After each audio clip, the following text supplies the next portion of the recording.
Have you ever stopped to think why so many single mothers say exactly the same things? Why do they all say they now only want hardworking men, that they're independent, yet at the same time complain that men are worthless? Freud explained this over 100 years ago, and today we'll unravel this feminine psychology that few men can grasp. The first thing you need to understand is that when a woman becomes a single mother, it's not just her marital status that changes. Her mindset undergoes a complete transformation. She needs to reorganize her entire psychological life to deal with abandonment, sole responsibility, and social judgment. And how does she do this? By creating a new narrative about herself. This narrative always follows the same script. Before I was stupid and made bad choices. Now I've evolved and only accept the best. It seems like evolution, but it's actually just a defense mechanism. Her mind can't accept being rejected, so it pretends it's actually her who's become more selective. It's like the person who gets rejected and then says they didn't even want it. The problem is that this selectivity is false. She hasn't truly learned to choose better. She's just created a list of demands to protect her wounded ego. And then the naive man comes along thinking she really knows what she wants, when in reality she's just running away from what hurt her. Let's talk about this whole thing about only wanting a hard-working man. Of course she does, folks. She has bills to pay, a child to support, and she doesn't want another burden on her shoulders. But notice one thing. She doesn't say she needs financial help. She says she has high standards. She's turned necessity into virtue, lack into selectivity. The person who falls for this thinks they're being valued for their qualities. They're not. They're being called upon to solve the problems created by the previous employee. They're not chosen for who they are, but for what they can do to repair the damage. It's like being hired for a job where you'll pay for the previous employee's mistakes. And what's more, why does she need to publicly announce that she only accepts good men? Because when you have to keep saying you have high standards, it's because everyone knows you didn't before. It's insecurity disguised as empowerment. A confident woman doesn't advertise her standards. Now let's get to the most interesting part, the exaggerated sexuality. How many times have you heard a single mother saying she's more passionate, gives more pleasure, and is better in bed than a married woman? This isn't sexual confidence, it's commercial desperation. She knows she's lost value in the emotional market and is trying to compensate with sexual performance. It's like that product on sale that comes with 1,000 freebies to attract attention. When someone has to offer much more to achieve the same result, it's because they know they're undervalued. A woman who is truly confident in her sexuality doesn't need to advertise it beforehand. And the man who falls for this promise of intense sex is walking into a cruel psychological trap.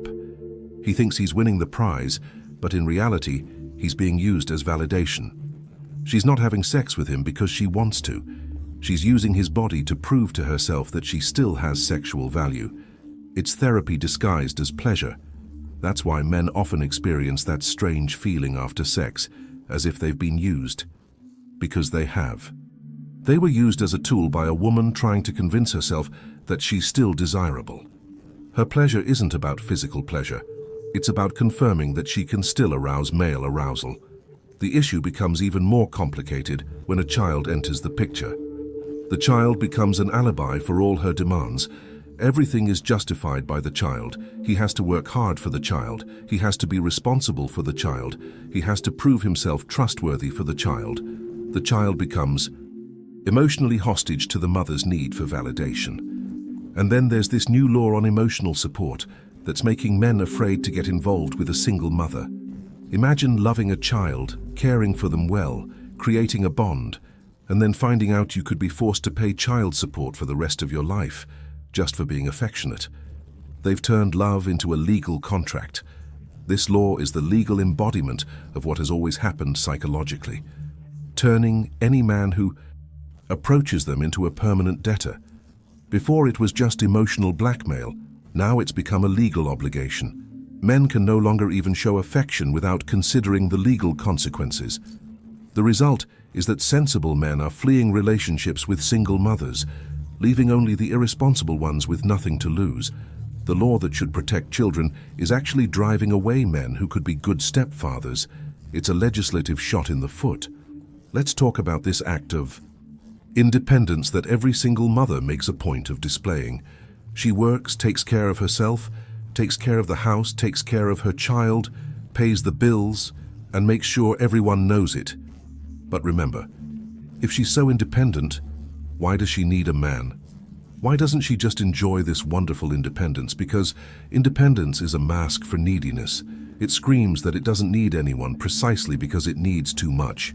It's like that person who keeps saying they don't care about other people's opinions, but lives on social media seeking approval.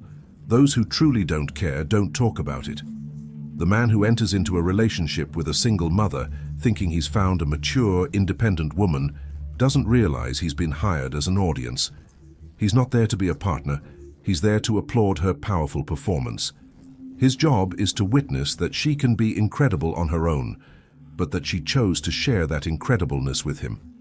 And then there's the social media issue that made it all worse. Before, the single mother only needed to convince family and friends that she was fine. Now she needs to convince thousands of online followers that her life is perfect. Her boyfriend becomes an accessory in building this image of success. Every photo posted, every declaration of love published, every story showing the happy couple serves to prove to others that she found a good man despite having a child. He's not loved for who he is. He's displayed for what he represents. Proof that she still has value in the emotional market. That's why so many single mothers demand public declarations of love, photos together, introductions to their families. It's not affection.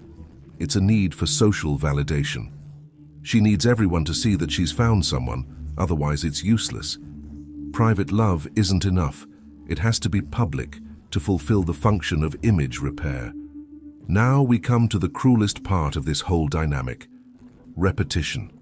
Have you ever noticed that single mothers often repeat the same relationship mistakes?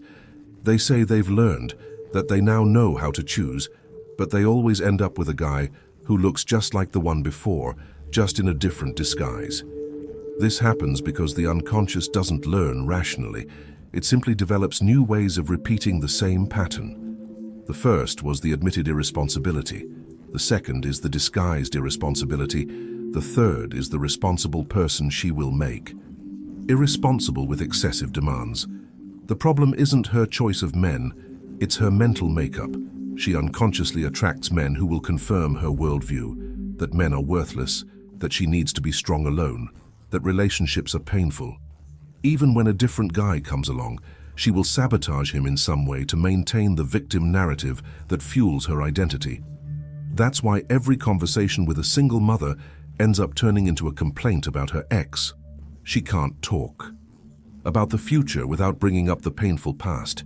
She can't praise the present without comparing it to the past.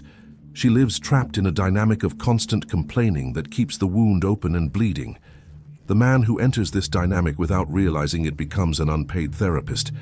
He's hired to listen to frustrations, heal pain, and repair damage, but he never manages to complete the service because the patient doesn't want to be healed. She just wants someone to share the burden of her pain. And when he tries to step out of this curator position, when he wants to be a real boyfriend instead of a private psychologist, she complains that he doesn't understand her, that he's insensitive, that he doesn't appreciate what she's been through. He's trapped in a trap where any move is interpreted as abandonment. The issue of constant comparisons is another interesting point. Single mothers are constantly comparing their current partner to their previous partner. He at least does this. The other one never did that. You're better than my ex at this. The man thinks he's being praised, but in reality, he's being pitted against a ghost. He can never be himself in the relationship because he's always being measured by the yardstick of his previous failure. His qualities are only recognized in contrast to his ex's flaws. He's loved not for who he is, but for what he isn't. He's always defined negatively, never positively. This creates terrible psychological pressure on the man, who never knows if he's doing enough or if he'll make the same mistake as before. He tiptoes around her, trying not to trigger her traumas, but traumas are traps that explode at any moment. Let's talk about the issue of emotional availability.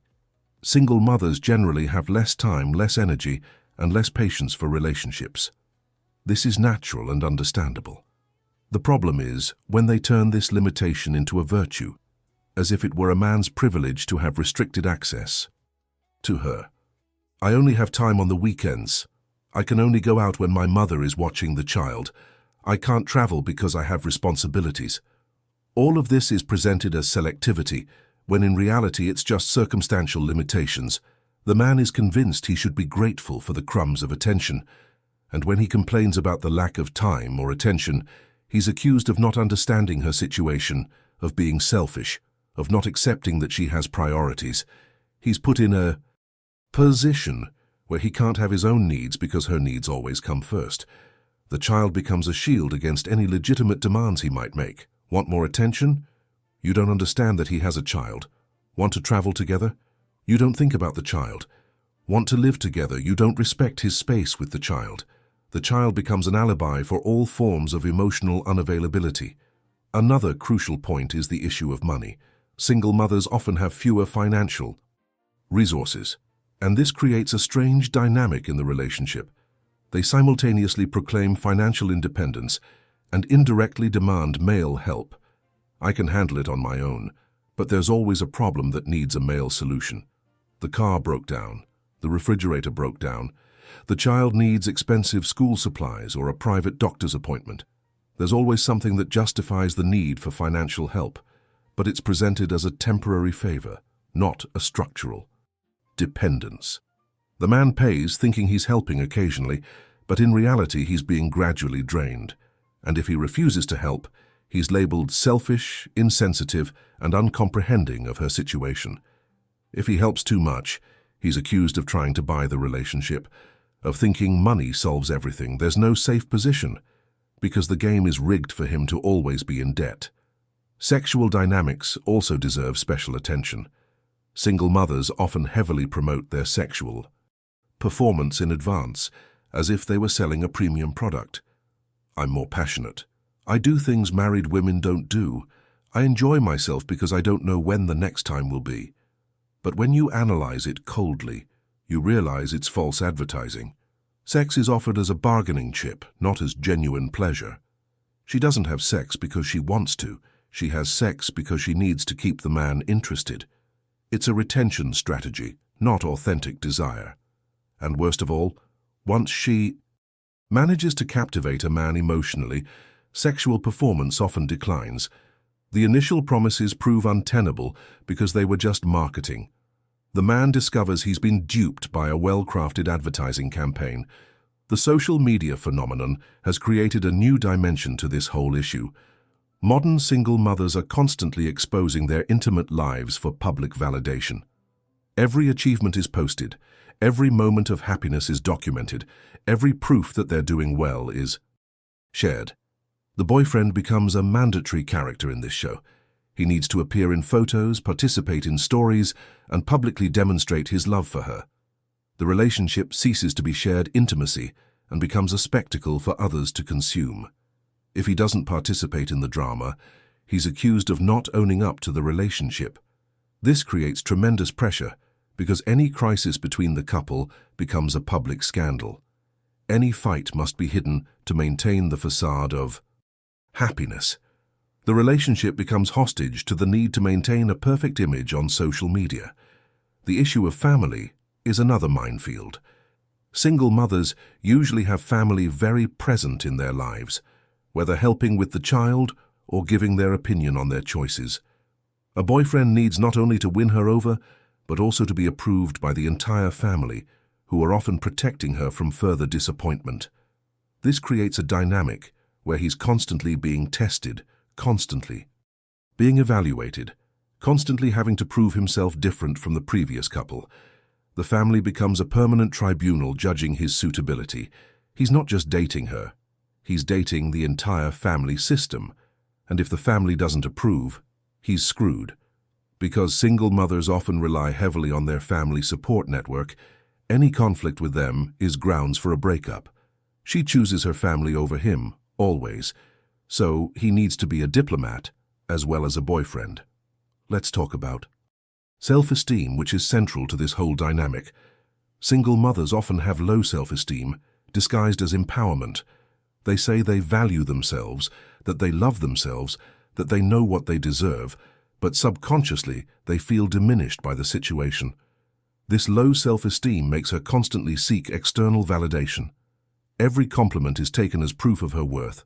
Every criticism is interpreted as a personal attack. Her boyfriend becomes her official self-esteem provider, constantly needing to reaffirm her worth. If he goes a day without complimenting her, she thinks he's losing interest. If he doesn't show consistent admiration, she interprets it as contempt.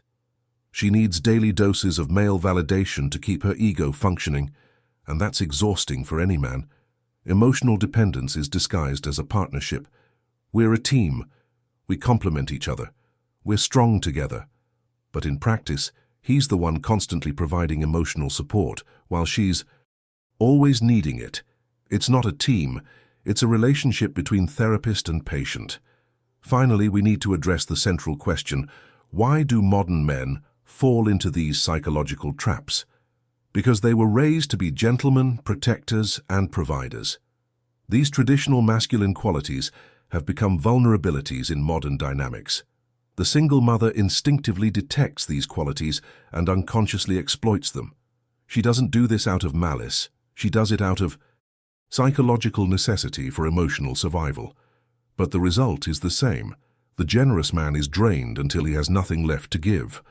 A man's only defense is to develop the capacity for psychological analysis to distinguish between genuine need and unconscious manipulation. He needs to learn to distinguish a woman who has truly evolved from a woman who has merely developed new defense mechanisms. This doesn't mean being cruel or insensitive to single mothers.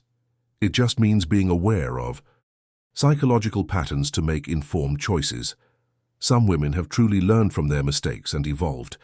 Others have simply refined their manipulation strategies. The difference is in the details. A woman who has evolved doesn't need to constantly talk about it. A woman with high standards doesn't need to publicly announce it. A woman who is independent doesn't need to constantly prove it. Those who truly change, change in silence. This channel doesn't exist to create hatred against single mothers, but to give modern people the psychological tools they need to navigate this relational minefield. Knowledge is power, and ignorance is vulnerability. Here, we don't romanticize relationships. We analyze psychological structures firsthand. If you want to awaken to the raw reality of modern dynamics, subscribe. If you prefer to live in the illusion of Disney love, find another channel.